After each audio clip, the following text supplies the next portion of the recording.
ข้างนอกเย็นเย็นนะครับพี่น้องอากาศติดลบ2 องศาเซลเซียสมื้อนี้ทั้งลมพร้อม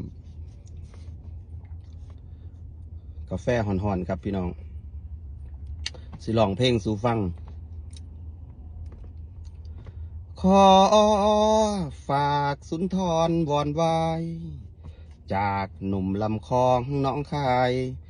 น้ำปล่อยไฟสู่ใจของแฟนขอมาอาศัยฝากหัวใจไว้ในอ้อมแขนกราบลงแทบเท้าแฟนขอคะแนน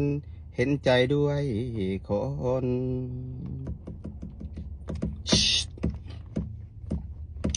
มองมนจากโพนพิสัย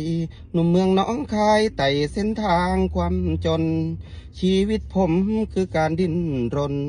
อยู่บนถนนของคนลำเค็นจบการศึกษาต้อยต่ำพ่อแม่นำไปบวชเป็นสามเณรอาศัยเงาผ้าเหลืองลมเย็นเป็นสามเณรท่องทำนำใจ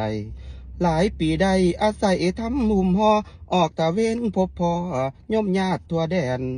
หลายเขตแคว้นได้หูเสือเน้นเสียงห้องสามเณรเสียงท้องเทศรวมปองบุญน้ำบาน